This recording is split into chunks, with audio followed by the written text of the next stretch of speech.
지금은 60세를 신중년이라고 합니다. 그리고 70세 노인을 초로장년이라고 부릅니다. 그렇지만 말로만 중년 장년이면 뭐합니까? 그에 걸맞은 매력적인 포인트가 있어야 하지 않겠습니까? 그야말로 멋지게 나이 들어야 한다는 뜻입니다. 얼마 전 아주 유쾌한 모임에 참석하게 되었습니다. 지인의 초대로 함께한 자리의 장은 80대가 넘은 분으로 걸음걸이가 단정하고 앉은 모습도 흐트러지지 않았으며 참석자들이 올 때마다 애정어린 인사로 반겨주었습니다. 모임 내내 그분은 상대가 가진 좋은 점을 칭찬하며 서로에게 도움이 되는 조언을 하셨지요. 식당의 주인에게도 위트 넘치게 대하였으며 마지막에는 조용히 밥값까지 자신의 카드로 지불했습니다. 한 번도 염색하지 않으셨다는 머리는 화이트와 그레이가 어울려 더욱 단정한 모습을 보이셨고 하얀 셔츠에 자켓 차림은 꽤 멋있는 옷차림이었습니다. 10명이 모여 식사를 하였는데 모임이 파하고 집에 돌아와도 유쾌한 기분이 내내 들었습니다. 아름다운 노년의 전형을 보게 된 것 같아 앞으로의 지향점도 생기기도 해서 좋은 기분이 들었는데요. 우리가 흔히 매력이 있다고 하면 용모가 멋지고 아름다운 젊은이들을 떠올리기 쉽지만 나이 든 분들의 매력은 경륜까지 더해져 훨씬 깊이가 있다는 것을 깨닫게 된 좋은 경험이었습니다. 여러분은 이 노신사를 보고 어떤 생각이 드시나요? 우리는 늙는 것이 아니라 익어가는 것이라 했습니다. 그런데 익어가더라도 곱게 익어가고 익어갈수록 매력이 넘치지 않으면 안 됩니다. 다 늙어서 무슨 매력이냐 하시는 분들도 분명 계실 겁니다. 매력은 더 이상 젊은이들만의 전유물이 아닙니다. 나이 들어 늙어가는 노인도 충분히 매력적입니다. 그러나 노인들은 대개 늙었다는 이유로 매력이라는 단어에 거리를 두는 옷차림과 언행을 하는 것을 쉽게 볼 수 있습니다. 그렇지만 오히려 나이가 들수록 외모에서부터 개인 취향인 옷차림까지 시각적, 정신적인 부분까지 포괄적인 항목에서 매력을 느낄 수 있어야 살아가는데 활력이 생길 수 있습니다. 영국 런던의 정치경제대학교 교수였던 캐서린 하킴은 매력자본이라는 개념을 만들었습니다. 한마디로 매력이 능력이자 경쟁력이라는 말인데요. 그녀가 말한 매력은 잘생긴 외모만을 뜻하는 것이 아닙니다. 유머 감각과 활력, 세련미, 상대를 편안하게 하는 기술 등 다른 사람의 호감을 사는 멋진 태도나 기술을 말합니다. 이런 멋진 태도나 기술은 나이가 많다고 쇠퇴하지 않는다는 것입니다. 오히려 더 좋아질 수도 있습니다. 이것이 바로 나이듦의 지혜와 여유가 아니겠습니까? 그렇다면 나이 들수록 잃어가는 매력을 어떻게 유지할 수 있을까요? 다음에 5가지를 충실히 실천하시면 여러분들도 분명 매력 자본을 갖춘 멋쟁이 노인이 될 수 있습니다. 영상 끝까지 시청하시고 오늘부터 바로 실천해 보시길 바랍니다. 첫째, 자주 웃으셔야 합니다. 얼마 전 지하철의 경로석에 앉은 노인들을 유심히 관찰해 보았습니다. 거의 모든 노인의 인상이 찌그러져 있었는데요. 이처럼 대개 노인하면 인상이 찌푸려져 있는 모습을 떠올립니다. 그러나 가끔 인터넷에서 사진을 검색하다 환하게 웃고 있는 주름진 노인의 얼굴을 보면 훨씬 안정감을 주고 세월의 깊이를 느끼게 해줍니다. 그러니 자주 크게 일부러라도 웃으셔야 합니다. 상대가 한 말의 웃음소리로 화답해주면 상대와의 관계도 좋아질 것입니다. 되도록 늘 웃는 얼굴을 유지하셔야 합니다. 좋은 인상을 주려면 늘 웃는 연습을 해보는 것입니다. 거울을 보고 입꼬리 올리고 씩 웃어보세요. 나이 들어 웃는 얼굴을 만드는 것이야말로 가장 중요한 매력 포인트입니다. 둘째, 항상 마음의 여유를 가지셔야 합니다. 특히 사소한 일에 이러쿵저러쿵 따지지 말아야 합니다. 나이 들어가면서 불평불만이 잦은 것은 듣는 사람에게 동정심을 일으키지도 못하고 오히려 흉하다는 생각을 하게 합니다. 조금 불편해도 왜 나를 챙기지 않지 하는 마음을 버리고 마음의 여유를 가지셔야 됩니다. 마음에 안 들고 불편하더라도 웬만한 것들은 모두 양보하며 웃어넘기세요. 그래야 멋진 노년이 될 것입니다. 셋째, 품격을 지키셔야 됩니다. 무단횡단하는 일이 나이든 이의 특권은 아닌 것과 같이 삼가야 할 것은 확실히 삼가야 됩니다. 나이 들었으니 용인 되겠지 하는 생각은 하지 말아야 됩니다. 오히려 나이 든 사람이 하는 말을 듣게 됩니다. 또 젊은이들의 행동을 못마땅하게 여겨 잔소리하는 것을 삼가야 합니다. 하고픈 말이 있더라도 매우 중요한 것이 아니면 가급적 삼가하는 것이 좋습니다. 음식을 앞에 두고 맛을 타박하지 말고 감사의 인사를 전한다면 더욱 맛있는 식사를 할 수 있을 것입니다. 음주 후에도 중언부언을 삼가시고 몸가짐을 흐트리지 않아야 합니다. 나이가 들면 청력의 손실로 목소리가 점점 커지니 말할 때도 주의 깊게 이야기해야 됩니다. 노인이라도 다 똑같은 노인이 아닙니다. 시기적절한 유행도 외면하지 말고 나이 들수록 자신의 외모도 다듬고 가꾸고 옷차림도 더 신경 쓰셔야 합니다. 그래야 노년의 품격이 자연스럽게 드러나는 것입니다. 넷째, 하루를 만끽하며 사셔야 합니다. 과거의 일, 특히 왕년의 내가 하지 않는 것입니다. 그리고 미래도 걱정하지 말아야 합니다. 불생불멸의 진리와 인과응보의 진리가 있습니다. 인생은 생로병사의 이치에 따라 돌고 도는 것입니다. 노인에게 내일은 없고 내 인생의 가장 젊은 날은 오늘입니다. 오늘에 최선을 다하고 즐겁게 살면 매력적으로 보이게 됩니다. 거기에 더해 세상을 사랑의 마음으로 보고 인생을 관조하면 망하는 일상이 감사생활로 변하게 되어 표정도 온화해지고 말씨도 부드러워지니 매력지수는 한층 상승하게 될 것입니다. 즉, 세상을 선한 눈으로 바라보면 세상은 더욱 아름답게 보입니다. 그리고 측은지심과 자비가 넘쳐나게 되는 것이죠. 미국 대통령이었던 루즈벨트의 부인 엘레나 여사가 남긴 명연설문 중에 한 구절 중에 이런 말이 있습니다. 아름다운 젊음은 우연한 자연현상이겠지만 아름다운 노년은 누구도 쉽게 빚을 수 없는 예술작품이다. 그렇습니다. 오늘이라는 현재에 충실하고 만끽하고 사셔야 됩니다. 다섯 번째, 긍정적이고 적극적으로 살아가셔야 합니다. 긍정적인 태도는 실제로 기대 수명을 7년까지 연장한다고 합니다. 행복한 노년은 거저오지 않습니다. 건강하고 행복한 80세는 수십 년 전부터 차곡차곡 쌓아올린 노력의 결과물입니다. 이제 부정적인 모든 것은 지우는 것입니다. 자신의 익어감을 편안히 순리대로 받아들이는 것이 훨씬 더 평안하고 매력적이며 중후한 멋을 풍기게 되는 것이 아닐까요? 그리고 조금은 바보같이, 조금은 믿으며 사는 것입니다. 베푸고 사는 것이 당장은 손해라는 생각이 들 수 있지만 오히려 멀리 보면 큰 이익으로 돌아옵니다. 베푸는 것에는 세 가지가 있습니다. 정신, 육체, 물질 세 방면이 있는데요. 재물이 있으면 재물로, 재물이 없으면 힘으로 도울 수 있는 방법을 찾아야 합니다. 어떤 조직에서라도 책임이 맡겨지면 망설임 없이 몸을 던져 정열적으로 책임을 완수하는 것입니다. 여러분 어떠신가요? 어떻게 늙어갈 것인가는 모든 노인들의 화두일 것입니다. 사람이 각기 살아온 역사가 다른 것처럼 늙는 것도 각자 다를 수밖에 없습니다. 품위를 지키며 보람차고 아름답게 늙는 사람이 있는가 하면 그렇지 못한 경우도 있습니다. 멋지거나 추하거나 또 행복하거나 불행한 노년이 되는 것은 모두 자신의 책임입니다. 우리는 모두 살아온 궤적이 다릅니다. 모든 노년이 즐거움과 행복을 같이 누릴 수 없는 것이 당연하죠. 나이듦은 누구에게나 찾아오는 그리 반갑지 않은 손님입니다. 하지만 그 손님과 어떻게 공존하며 살아갈 것인지는 여러분의 선택과 태도에 달려 있습니다.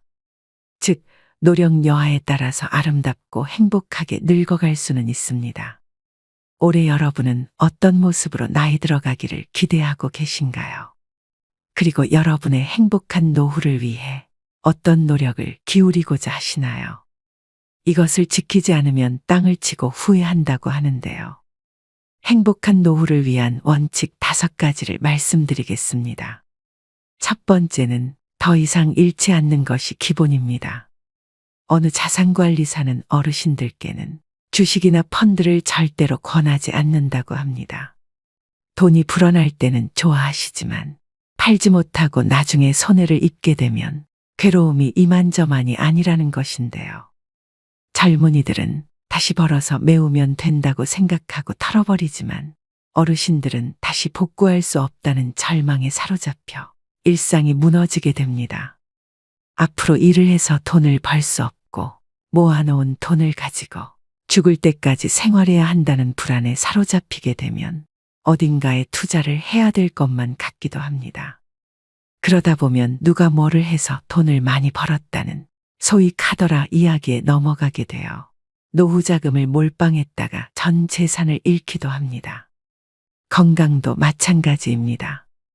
사람들은 좋은 것을 먹고 몸에 좋은 것을 함으로써 더 건강해지고자 노력하는데요. 고혈압이나 당뇨병, 고지혈증 같은 만성 질환에 걸렸을 때는 꾸준히 처방약을 복용해서 현재의 건강을 유지하는 것이 우선입니다. 검증받지 못한 건강식품이나 민간요법에 기대다 보면 현재의 건강도 지키지 못하고 후유증에 시달리게 될 수 있습니다. 두 번째는 자식은 없는 셈 쳐야 됩니다. 불안장애나 우울증으로 병원을 찾는 어르신 중에 상당수는 자식 문제로 스트레스를 받다 병이 생긴 분들이라고 합니다. 자식의 이혼, 범죄, 사업 실패 등 자녀를 걱정하는 주제도 가지각색입니다. 재산이라도 조금 있으면 자식들은 마치 부모가 일찍 죽기를 바라듯이 유산을 놓고 다투기도 합니다. 또 자식에게 물심양면으로 도움을 주다가 고생하는 어르신들도 적지 않은데요. 하지만 막상 부모가 어려움에 처했을 땐 자식은 나 몰라라 하는 경우가 부지기수입니다. 그렇게 자식으로부터 외면받고 마음고생하는 어르신들을 주변에서 흔히 볼 수 있죠. 경제적으로 자립하지 못했다고 해서 계속 퍼주면 내 노후가 먼저 무너지게 됩니다. 나이 들수록 자식과 부모 관계는 서로를 너무 많이 의존해서는 안 됩니다. 그래야만 정신적으로 건강한 노후 생활을 할 수 있는 것이죠. 자식에 대해서 신경 쓸 시간의 절반이라도 내 옆에 있는 배우자에게 서로 신경 쓰고 아껴주면 더 행복한 말년을 보낼 수 있을 것입니다. 세 번째는 새로운 관계를 만드셔야 됩니다. 나이가 들수록 고립되어 지내게 됩니다. 알고 지내던 사람들도 하나둘씩 건강상의 이유로 밖에 나가지 못하게 되는데요. 그 중에는 안타까운 병이나 사고로 죽어가는 이도 있습니다. 사회적 고립과 우울증을 예방하기 위해 지속적으로 사회활동을 하고 마음 맞는 사람들과 꾸준히 만나면서 소통하는 것이 중요합니다. 여러분은 나이 들수록 제일 두려운 게 무엇인가요? 아마 대부분의 분들이 치매가 걱정된다고 말씀하실 텐데요. 우울증은 치매의 원인 중 하나라고 합니다. 그만큼 노후의 정신 건강을 위해서는 외로움, 고립감을 극복하시는 게 가장 중요합니다. 친구를 사귀기 위해서는 사람들이 있는 장소에 가야 합니다. 기존의 인연을 이어가는 모임도 중요하지만 같은 취미를 가진 사람들이 모인 동호회나 봉사활동 같이 새로운 사람을 만날 수 있는 기회도 만드셔야 됩니다. 혼자 되는 것이 두려워 마음이 맞지 않는 사람과 계속 인연을 유지하시는 분들이 있습니다. 그런 점에서도 새로운 관계를 맺어 아프고 속상한 일이 있을 때 만나서 얘기할 이가 있어야 합니다. 네 번째는 나에게도 너그럽고 남에게도 너그러워야 합니다. 일생을 아주 단순하게 나누면 행운, 보통, 불운으로 3등분 할 수 있을 것입니다. 하지만 삶이 그렇게 단순하지만은 않지요. 행운과 보통의 경계선에 위치한 일이 발생하는 경우 누구는 행운으로 받아들이고 누구는 보통으로 받아들입니다. 즉, 삶을 어떻게 대하느냐에 따라 달라집니다. 항상 내가 맞고 남은 틀려야 한다고 고집하는 이는 자신이 틀릴 때마다 화가 나서 싸울 것입니다. 나도 틀리고 남도 틀리다고 생각하는 사람은 매사에 부정적입니다. 남편도 마음에 안 들고 자식도 마음에 안 들고 직장도 마음에 안 들고 나라도 마음에 안 듭니다. 가장 마음 편하게 사는 사람은 나에게도 너그럽고 남에게도 너그러운 사람입니다. 세상에 대해서 기대하는 것이 하나도 없다는 것은 희망이 없다는 것인데요. 하지만 세상에 대해서 기대치가 너무 높으면 매사가 불행해집니다. 사람도 일도 돈도 내 기대를 채워주지 못합니다. 따라서 나에게도 만족하고 남에게도 만족하는 삶을 살아야 합니다. 마지막 5번째는 현재에 집중해야 합니다. 옛날은 옛날이라고 생각을 하고 툭툭 털고 일어나야 합니다. 과거에 행복했다는 생각 때문에 현재가 불행하게 느껴져서는 안 됩니다. 과거의 트라우마로 인해 아직까지 불행에서 벗어나지 못해서는 안 됩니다. 미래에 대해서도 마찬가지입니다. 희망을 잃고 절망에 빠지면 현재도 불행해집니다. 장밋빛 미래에 현혹되면 현재를 대강대강 살면서 꿈을 쫓는다고 생각하기 쉽습니다. 과거의 잘못을 돌이켜보면서 같은 실수를 되풀이하지 말아야 한다는 점에서 과거 역시 무시해서도 안 되겠죠. 미래에 대한 희망도 필요하고 미래에 대한 걱정도 필요합니다. 하지만 삶의 중심은 언제나 현재여야만 한다는 것을 명심하셔야 됩니다. 행복하고 건강한 노년을 위한 필수 원칙 5가지를 말씀드렸는데요. 사람들은 살다 보면 흔히 지금보다 더 나빠질 게 없다는 말을 하곤 합니다. 하지만 과거가 현재가 되고 현재가 미래가 됩니다. 최악의 시점이라고 생각이 들던 과거의 한때도 지금 돌이켜보면 그때가 지금보다는 나았다는 생각이 들 수 있을 텐데요. 60살이 되면 50살이었을 때를 생각하면서 그때는 좋았다고 여기고 80살이 되면 70살이었을 때가 좋았다 여기기 마련입니다. 그렇기 때문에 나이 들어서도 매 순간 계속해서 좋은 추억을 만드는 것이 중요합니다. 젊었을 때의 추억만이 나이 들어 힘이 되는 것이 아닙니다. 누구나 100살까지 살 수 있는 세상에서 나이 들어서 만들어진 좋은 추억도 훌륭한 인생 미천이 됩니다. 마지막으로 노후철의 명심보감을 들려드리면서 오늘의 영상 마무리하겠습니다. 부르는 데가 있거든 무조건 달려가라. 불러도 안 나가면 다음부터는 부르지도 않는다. 아내와 말싸움이 되거든 무조건 져라. 여자에게는 말로써 이길 수가 없고 혹 이긴다면 그건 소탐대실이다. 밥도 제대로 못 얻어먹는 수가 있을 것이다. 일어설 수 있을 때 걸어라. 걷기를 게을리하면 일어서지도 못하게 되는 날이 생각보다 일찍 찾아올 것이다. 남의 경조사에 나갈 때는 제일 좋은 옷으로 차려입고 나가라. 내 차림새는 나를 위한 뽐냄이 아니라 남을 위한 배려다. 더 나이 먹기 전에 아내가 말리는 것 말고는 뭐든지 시작해보라. 일생 중에 지금이 가장 젊은 때다. 옷은 좋은 것부터 입고 말은 좋은 말부터 하라. 좋은 것만 하여도 할 수 있는 날이 얼마 남지 않았다. 누구든지 도움을 청하거든 무조건 도와라.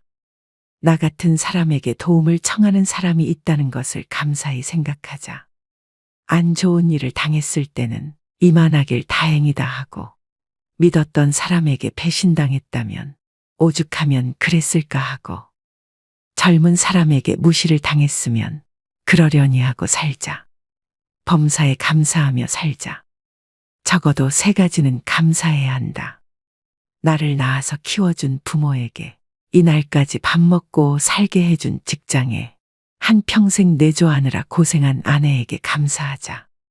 이 3가지에도 감사함을 모른다면 사람의 도리가 아니다. 나이 들었어도 인기를 바란다면 입은 닫고 지갑은 열어라. 자식에게 용돈 주고 후배들에게는 가끔 한턱을 쏘고 아내와는 외식을 자주 하라. 어떤 경우에라도 즐겁게 살자. 현실의 고통도 지나고 보면 아무것도 아니다. 보고 싶은 사람은 미루지 말고 연락을 해서 약속을 잡아 만나라. 내일 죽는다고 생각하자. 오직 한 번뿐인 인생살이 순간을 소중하게 여기고 만나는 인연마다 귀하게 여기자. 오늘도 노후의 지혜와 함께 해주셔서 감사드립니다. 황금빛으로 무르익어가는 여러분의 지혜로운 인생을 언제나 응원합니다.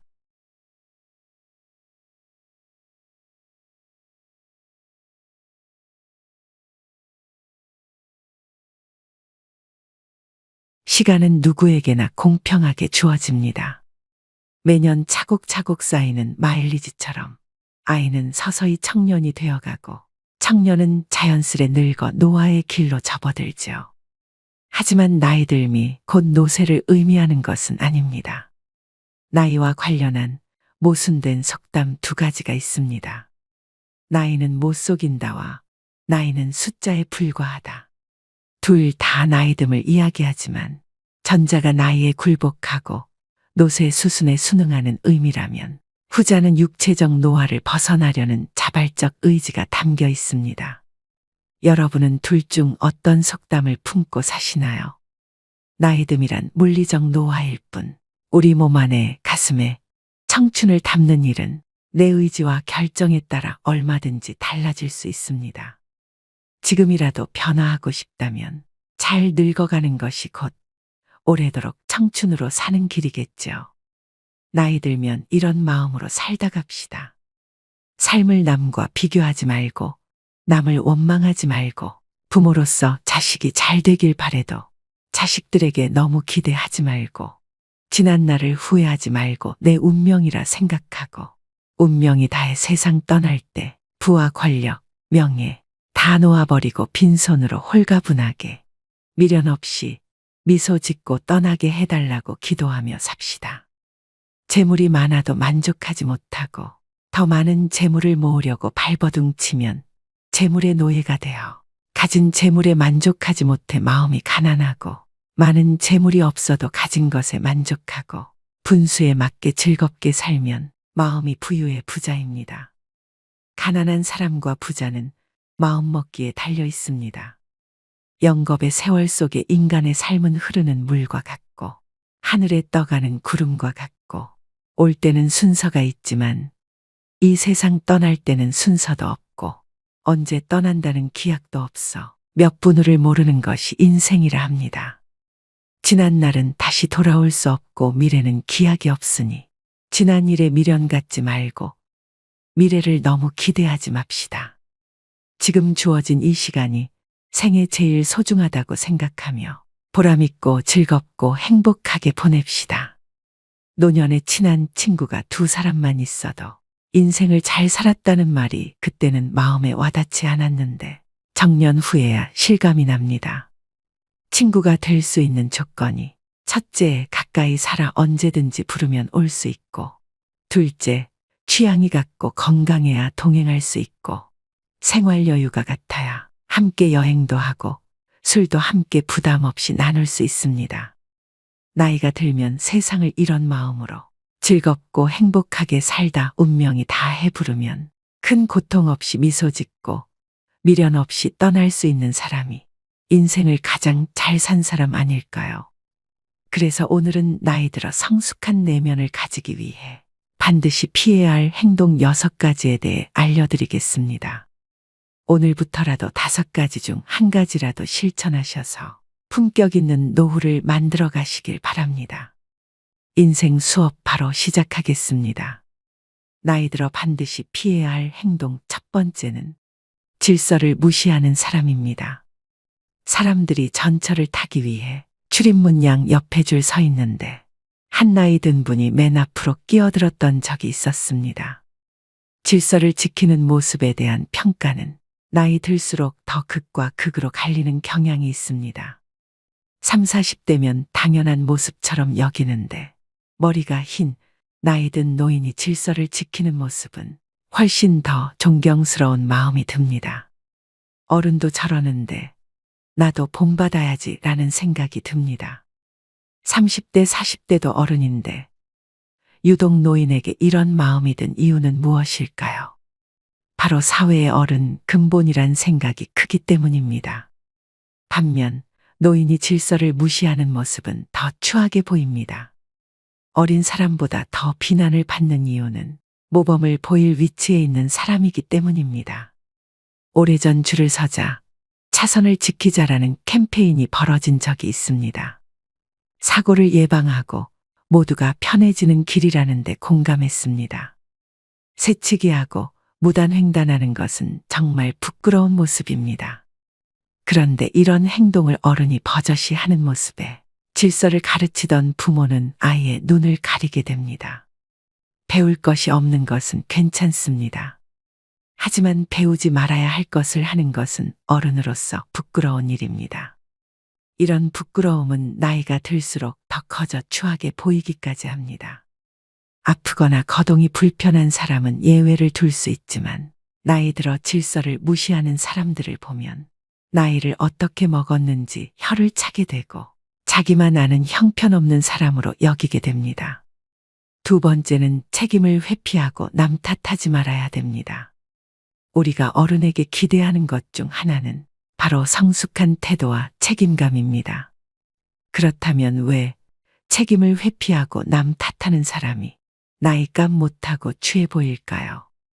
그 중심에는 존경의 가치와 신뢰의 손실이 있습니다. 우리는 일상에서 많은 선택과 결정을 내립니다. 그 과정에서 발생하는 실수나 실패는 자연스러운 일입니다. 자신의 잘못을 인정하고 그로 인한 결과를 받아들이는 것이 성숙한 어른의 모습입니다. 반면 남 탓만 하는 사람은 그 순간 그의 성숙함은 사라지고 존경의 대상에서 멀어집니다. 사소한 일부터 큰 일까지 모든 갈등과 다툼은 남 탓에서 시작됩니다. 특히 가까운 사이일수록 그런 일은 더 많이 발생합니다. 부부 사이나 부모와 자식 관계에서 남 탓으로 인한 갈등은 작은 불씨에서 시작해 결국 끌 수 없는 화재로 발전하곤 합니다. 어떤 경우든 남을 원망하지 마세요. 특히 가족 중에 누구를 원망하고 미워하는 것은 절대 금물입니다. 자신만 더 소외됩니다. 노년에 사랑하는 가족들마저 내 곁을 떠나가고 주변에 사람이 없으면 비참한 노후를 보내게 됩니다. 남을 탓하기 전에 자신의 행동을 되돌아봐야 합니다. 모든 결과는 자신의 선택과 행동에서 비롯됩니다. 일이 잘못되면 군자는 제 탓을 하고 소인은 남을 탓합니다. 나이 먹은 사람이라면 그에게는 지혜와 성숙함을 기대하게 됩니다. 그런데 책임을 회피하고 남 탓만 하는 사람은 그 기대치에 못 미칠 때가 많습니다. 그 사람을 보면서 아쉬움을 느끼게 됩니다. 나이 먹은 노인이 이런 태도를 보인다면 더욱 안타깝습니다. 노인은 제일 위에 있는 어른으로 그동안의 경험과 지혜로 후손이나 주변 사람들에게 좋은 영향을 미칠 수 있는 위치에 있습니다. 그런 노인이 책임을 회피하며 남 탓하는 모습은 정말로 추하게 보입니다. 지금부터라도 늦지 않았으니 미움을 버리고 사랑으로 가득 채우는 삶을 살아가시길 바랍니다. 세 번째는 죽음을 두려워하지 말아야 됩니다. 죽음을 경험해 본 사람은 아무도 없습니다. 따라서 죽음을 두려움의 대상이 아니라 삶에 대한 열망의 대상으로 전환해야 합니다. 우리의 인생은 죽음이 아니라 삶으로 파고들 때 그 진가를 발휘합니다. 우리는 왜 죽음을 두려워할까요? 죽음을 마주할 때 희망을 품어야 될까요? 아니면 체념해야 할까요? 죽음이라는 사건을 아예 잊고 살아갈 수만은 없습니다. 우리는 가족이나 친구들의 예상치 못한 사고 또는 질병으로 인한 죽음을 목격하곤 합니다. 가까운 사람의 죽음은 크나큰 슬픔을 안겨줍니다. 죽음이 슬픈 이유는 무엇일까요? 죽음이 아무런 예고도 없이 한순간에 찾아오기 때문일 것입니다. 사랑하는 사람을 잃을 때의 슬픔은 우리를 끔찍한 패닉 상태에 빠뜨립니다.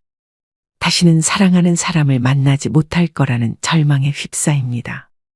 죽음은 서로 행복했던 추억들을 송두리째 빼앗아 버리고 영원히 함께하자고 맹세했던 약속을 산산이 깨뜨려 버립니다. 우리가 죽음을 두려워하는 까닭도 이번 삶에서 누렸던 모든 것을 빼앗아 가버리기 때문입니다. 죽음은 삶의 끝을 의미합니다. 죽음이란 이번 삶이 우리에게 선사했던 모든 것을 한순간에 박탈해 버립니다. 그렇다면 우리는 죽음에 대해 어떠한 태도를 가져야 할까요? 장자는 그의 아내가 죽자 두 다리를 뻗고 앉아서 질그릇을 두들기며 노래를 불렀습니다. 문상을 왔던 해자가 그 광경을 보고 아내가 죽었는데 곡을 하지 않고 노래를 하다니 이거 너무 심하지 않느냐고 질책을 했습니다. 장자는 왜 이러한 행동을 한 것일까요?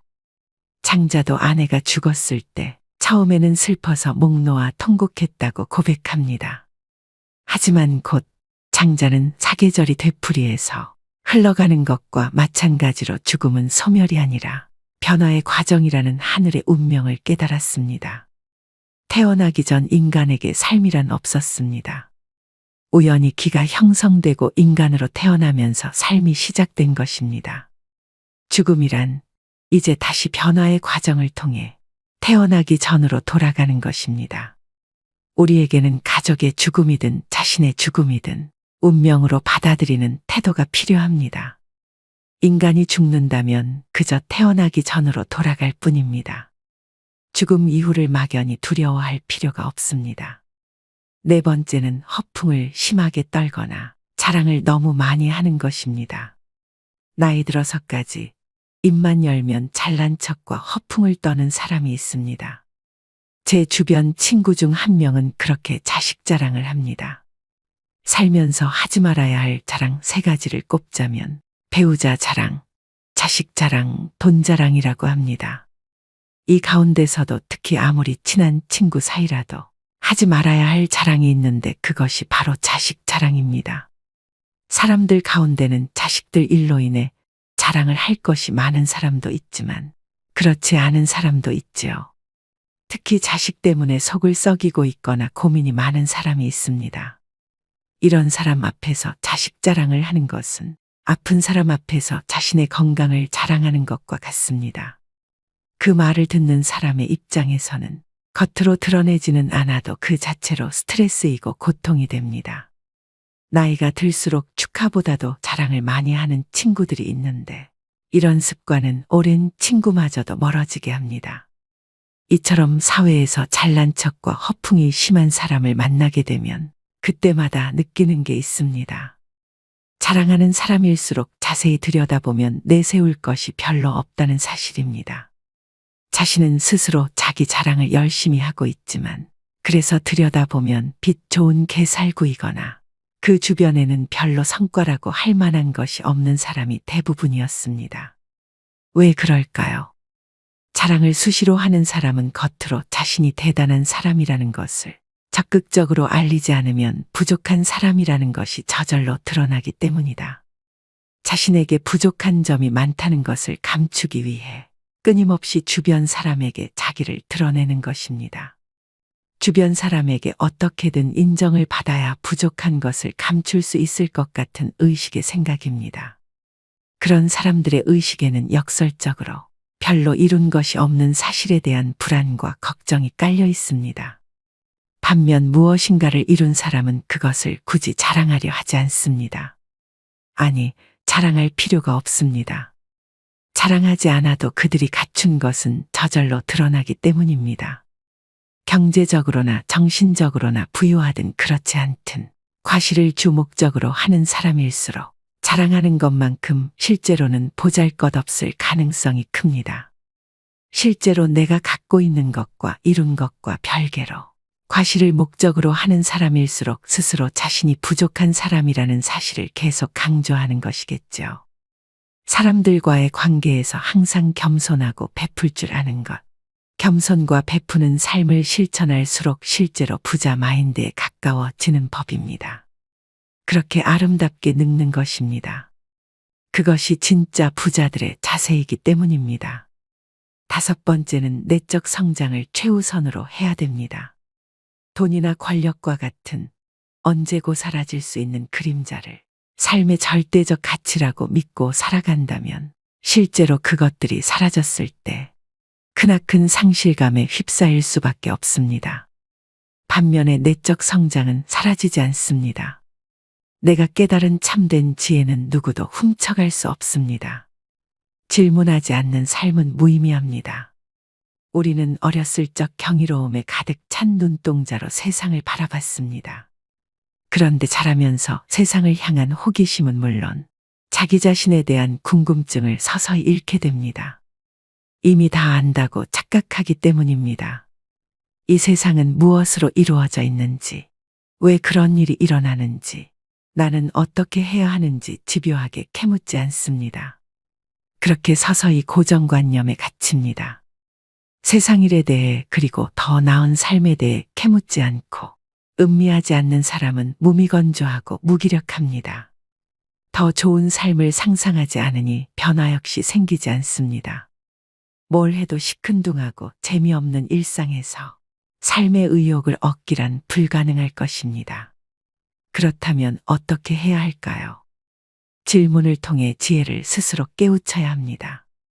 누구도 대신 답할 수 없는 질문에 질문을 던지고 자기만의 답을 찾아가는 것이야말로 세상에 대한 경이로움을 회복하는 방법이자 지혜를 얻는 태도입니다.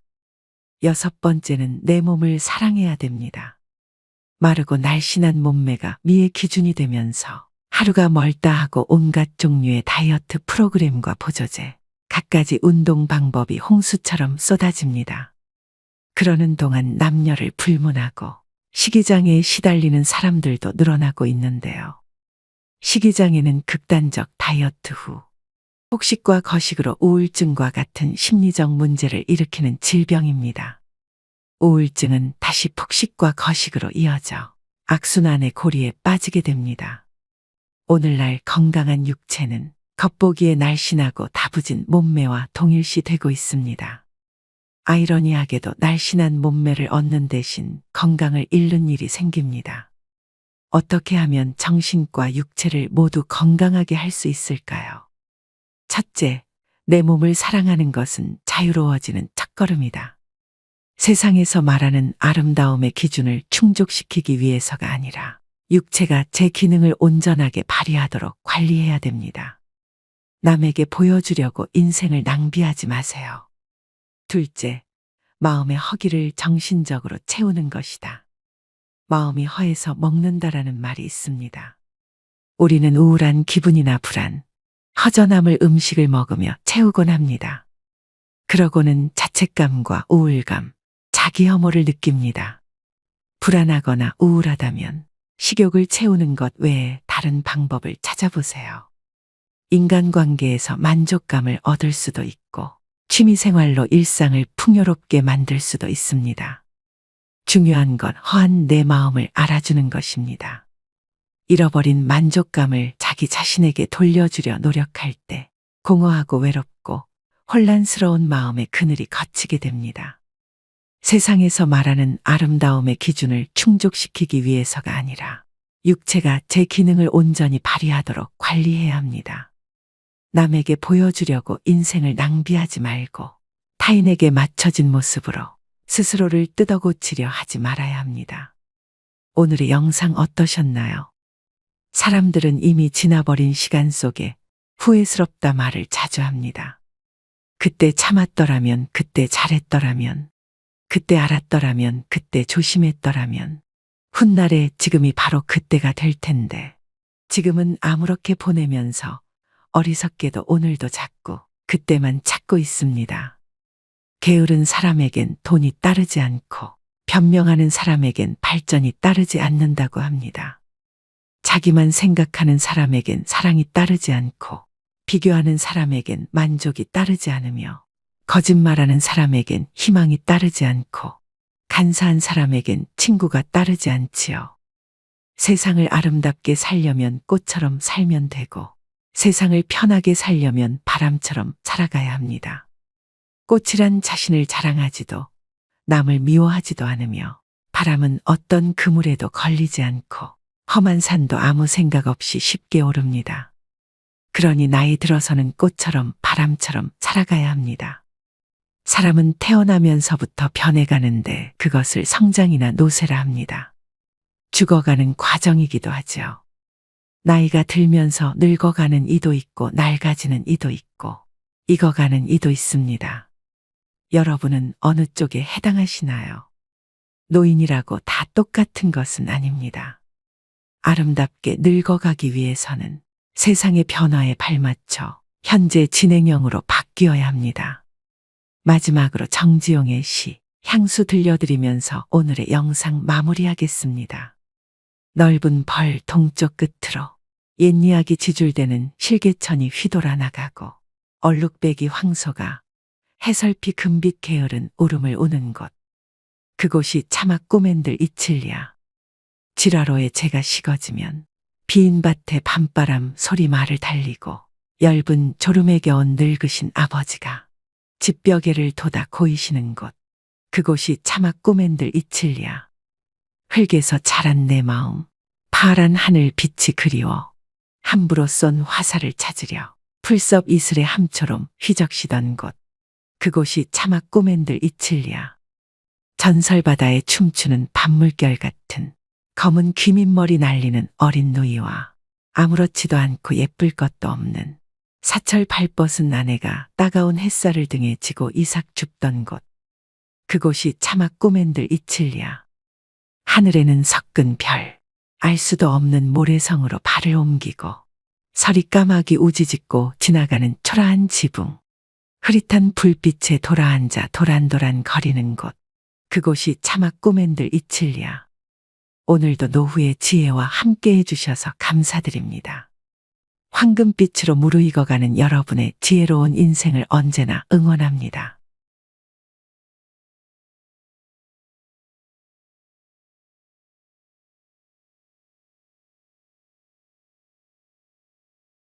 오늘은 조금 무겁고 현실적인 이야기를 나눠볼까 합니다. 인간이라면 누구도 피할 수 없는 한 가지가 있죠. 우리 모두는 언젠간 늙고 병들어 죽게 마련입니다. 죽음을 떠올리는 것을 금기시하는 우리는 죽음의 맨 얼굴을 애써 보지 않으려 하다가 부모나 배우자, 자식처럼 가까운 사람을 잃고 나서야 허둥지둥 죽음에 관해 생각합니다. 그러나 그것도 잠시, 산 사람은 살아야 한다며 또다시 현재에만 집중하죠. 하지만 우리 대부분은 호스피스 병동의 환자처럼 임종실의 주인공이 될 것입니다. 이처럼 우리 모두는 언젠가 죽음을, 사랑하는 이와의 영원한 이별을 준비해야 합니다. 사실 그보다 더 힘든 것은 죽음의 순간 작별 인사도 하지 못하는 것일 텐데요. 인간이 세상을 떠나기 전 때가 왔다는 것을 알 수 있다면 얼마나 좋을까요? 스스로 삶을 마무리하는 시간을 가질 수도 있고 사랑하는 사람의 마지막 순간을 지킬 수도 있을 것입니다. 인생이라는 웅장한 공연의 커튼이 내려가는 그 순간, 여러분과 저는 무엇을 뜨겁게 느끼면서 육체와 이별하게 될까요? 임종 직전 대부분의 사람들에게 나타나는 공통점이 있다고 하는데요. 그래서 오늘은 임종 전 일어나는 대표적인 6가지 증상에 대해 살펴보려고 합니다. 오늘의 영상 끝까지 시청하시고 인생의 마지막 여정을 위한 해안을 얻으셨으면 좋겠습니다. 바로 시작하겠습니다. 우선 첫 번째로 수면 시간에 변화가 생깁니다. 길게는 약 한 달에서 짧게는 일주 전부터 수면 시간은 평소보다 길어지고 깨워도 별 반응을 하지 않습니다. 3, 4일을 내리자고 잠깐 가족의 얼굴을 알아본 뒤 다시 깊은 잠에 빠져들기도 합니다. 마치 혼수 상태처럼 잠만 자는 것이 특징인데요. 보통 사람은 잠을 잠으로써 몸이 회복되는 작용이 일어나지만 임종 전 환자는 몸이 회복되는 것이 아니라 대사가 서서히 느려져 체내의 장기 기능이 떨어지고 있는 것을 의미합니다. 또 갑자기 이상한 말을 하기도 하며 이유 없는 공포감을 드러내기도 하는데요. 항상 의식에 반응이 없는 것은 아니기 때문에 의식이 명료할 때 하고 싶은 대화를 미리 해두는 것이 좋습니다. 두 번째는 피부가 변합니다. 임종 전의 피부 변화는 종종 발생할 수 있는 현상 중 하나입니다. 주로 다음과 같은 양상으로 나타날 수 있습니다. 첫째, 차가운 피부. 임종에 접어들면서 혈액순환이 감소하고 체온이 떨어지면서 손과 발, 얼굴 등이 특히 차가워질 수 있습니다. 둘째, 천진 및 발색 변화. 피부의 진피와 표피의 경계가 더욱 뚜렷해지고 피부가 창백해질 수 있습니다. 혈액순환이 감소하면서 발색 변화가 나타납니다. 셋째, 수족 부종. 종종 임종 전에는 심부전이나 체내 액체 이동의 변화가 생길 수 있어서 손과 발이 부어오를 수 있습니다. 넷째, 건조한 피부. 신체 대사가 감소하면서 피부가 건조해지는 것이 일반적입니다. 각 단계가 진행됨에 따라 피부가 푸르스름해 보이는 청색증이 나타나기 시작합니다. 임종 전 대표적인 증상 세 번째는 정신이 맑아집니다. 죽음에 다다르면 오히려 정신이 맑아지고 뚜렷해지는 모습을 보이는 경우가 여럿 있습니다. 보통 이런 현상은 노화로 죽음을 맞이하는 노인들에게서 많이 발견되는 증상입니다. 이런 경우 제 기능을 하지 못하던 뇌도 순간적으로 제 기능을 해서 전에는 바로 옆에 있어도 잘 알아보지 못하던 가족들을 알아보고 초점을 잃었던 눈에도 힘이 생깁니다. 이런 상황에서 보통 어르신들은 가족들과 인사를 나누고 유언을 하시기도 합니다.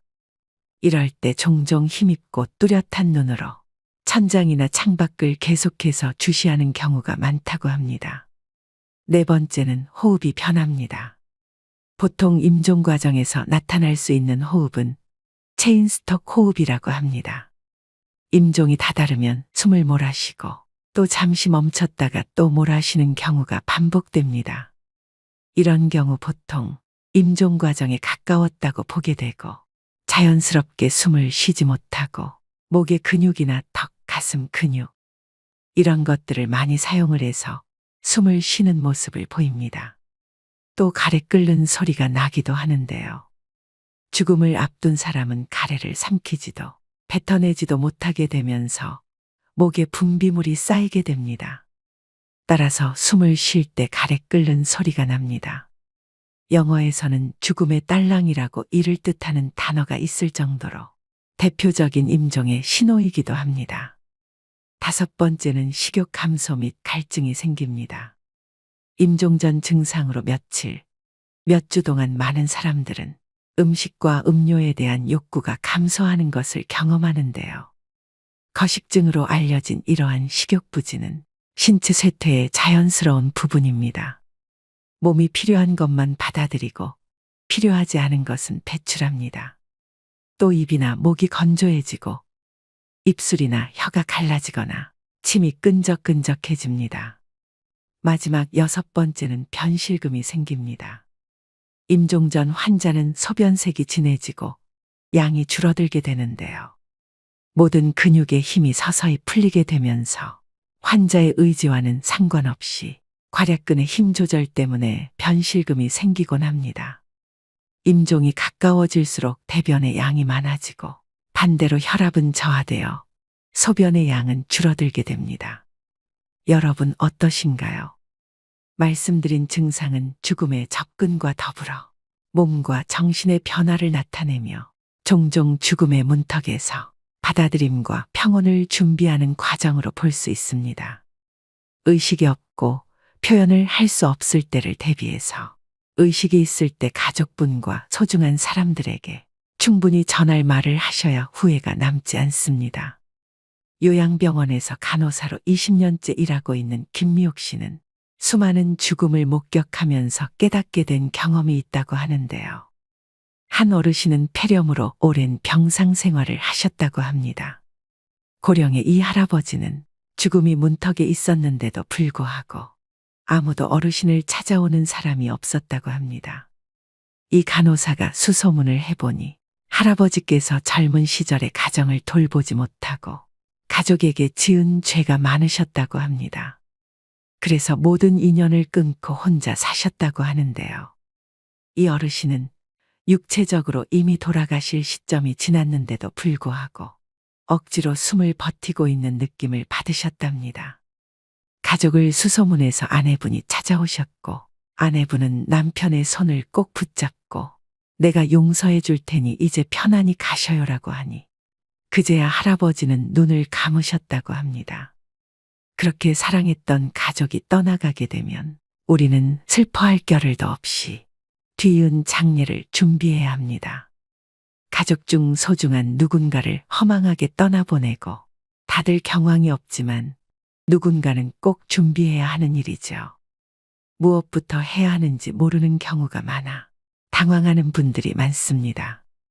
그나마 상조에 가입했으면 가입한 상조에 연락하면 그만이지만 까다롭고 복잡한 장례 절차와 조문객 접대, 막대한 장례 비용은 큰 부담으로 다가옵니다. 한 조사 결과에 따르면 국민의 80.4%, 즉 5명 중 4명은 상조 서비스가 꼭 필요하다고 답했는데요.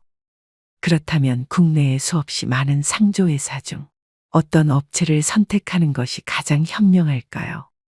그래서 여러분들에게 합리적인 비용으로 상조 도움을 받으실 수 있는 고위상조 업체에 대해 소개해 드리려고 합니다.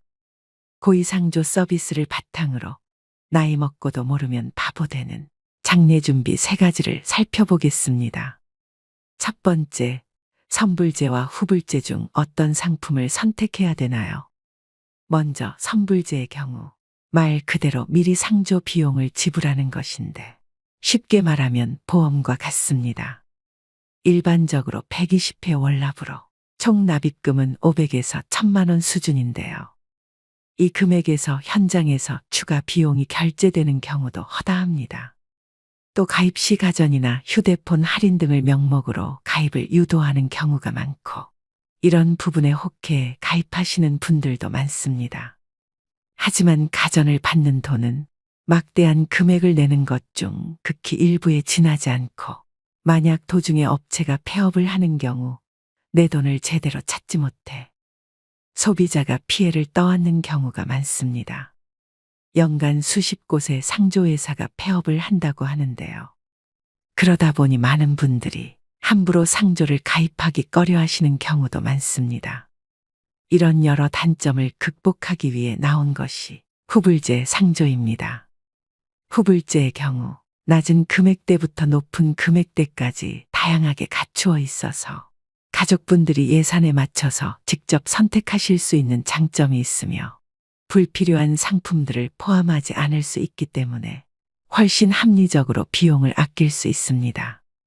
매월 돈을 납부하지 않아도 된다는 점, 그리고 장례가 끝난 후 비용을 지불하면 되기 때문에 더 투명한 비용으로 마지막까지 안심하고 장례를 치를 수 있게 되는 것도 크게 안심하실 수 있는 부분입니다. 심지어 현재 선불제 상조를 이용하고 계시더라도 후불제로 전환하시는 게 더 이득일 수도 있습니다. 고위상조에서는 후불제 전환 비교 서비스도 제공해 드리니 상담 받아보시길 추천드립니다. 두 번째, 장례식장이 있는데 굳이 상조도 따로 필요한가요? 이는 웨딩 플래너 없이 결혼을 준비하는 것과 유사합니다. 장례식장의 장례지도사는 처음부터 끝까지 책임져 주지 않습니다. 빈소에 1시간에서 2시간 들르고 물품을 파는 역할이 전부입니다. 반면 상조의 장례지도사는 처음부터 끝까지 장례를 책임집니다. 장례 첫날부터 발인날까지, 영부터 유족을 위로하는 순간까지 늘 함께 있습니다.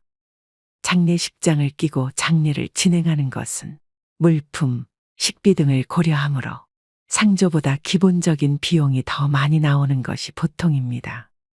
그 이유는 2가지인데요. 먼저 기본용품의 단가가 높습니다. 상조에서 10만 원 하는 수의가 장례식장에선 기본 40에서 50만 원입니다. 수의 가격만 봐도 벌써 4, 5배 차이가 납니다. 언론에서 많이 보도되듯이 장례식장에서의 유골함 가격은 정말 부르는 게 값입니다.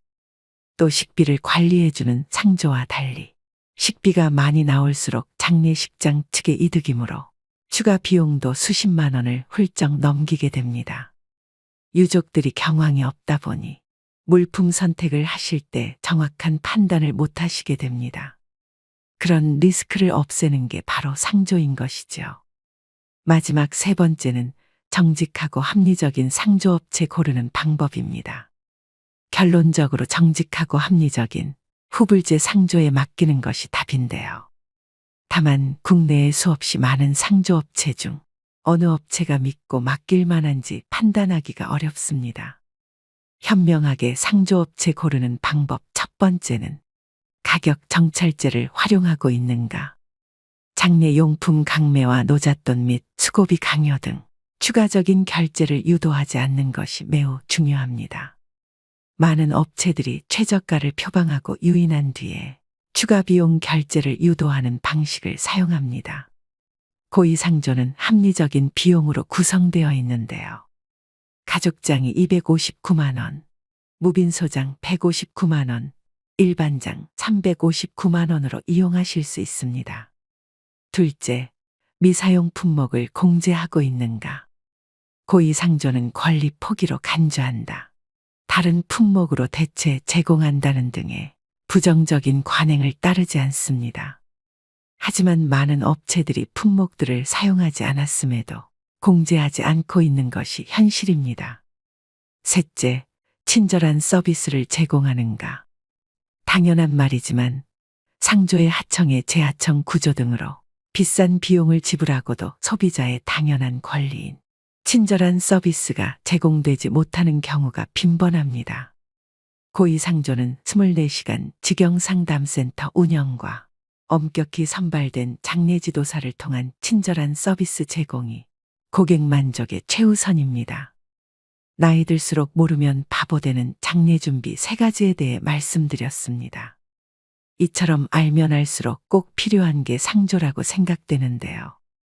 상조 서비스와 함께라면 전문가의 도움으로 온전히 애도에 집중할 수 있어 심적 부담감을 덜고 목돈이 필요한 장례를 물가 인상에도 변동 없는 금액으로 치를 수 있어 경제적 부담감을 덜 수 있습니다.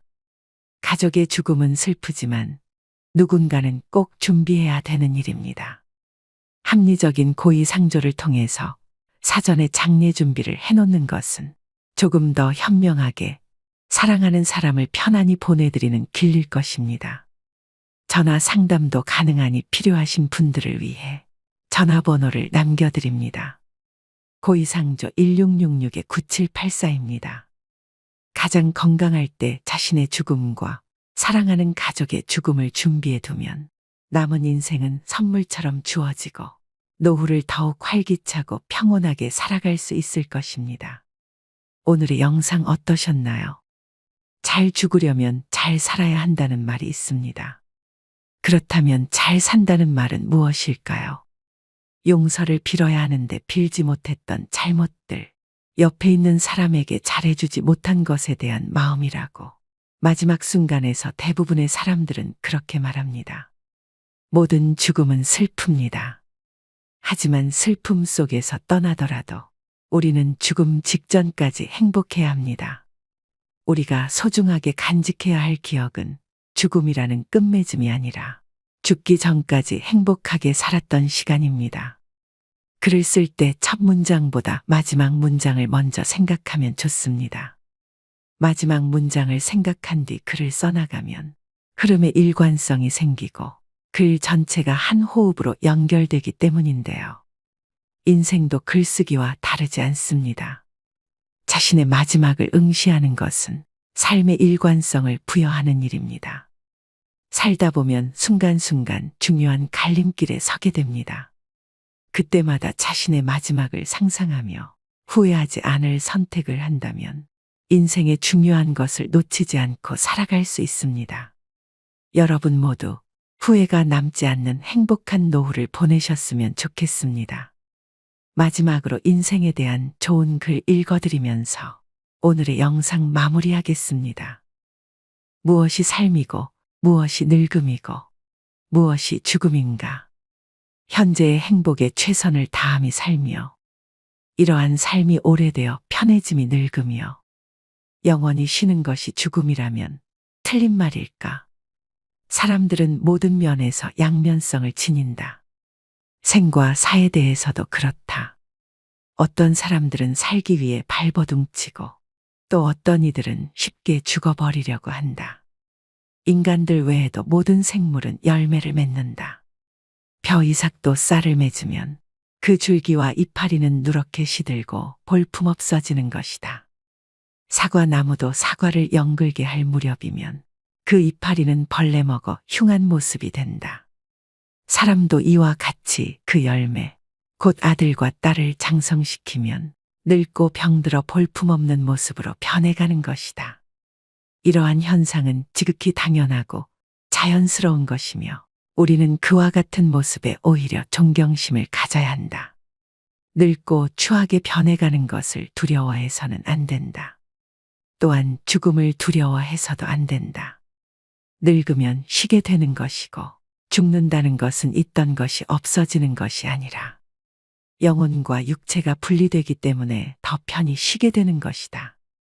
인생은 배를 타고 강을 건너가는 것과 같으며 강 저편에 닿으면 배를 버리고 무트로 올라가서 마을로 걸어 들어가는 것이다. 육신은 버리고 가야만 하는데요. 영혼은 마을로 들어가는 나그네인 것이다. 모든 것은 지나가게 마련이다. 고통의 괴로움도 시간이 지나면 새살이 돋아나서 괴로움의 상처는 아물게 마련이다. 어렵고 힘든 시기도 시간이 흐른 뒤에는 나에게 소중한 성장의 선물이 되었다는 사실을 깨닫게 될 것이다. 내 삶에는 희극만이 존재하지는 않는다. 희극과 비극이 늘 함께 공존한다. 나는 그것들과 함께 동행하면서 내 삶을 아름답게 꽃피우다. 때가 되면 소리 없이 지고 싶다. 오늘도 노후의 지혜와 함께 해주셔서 감사드립니다.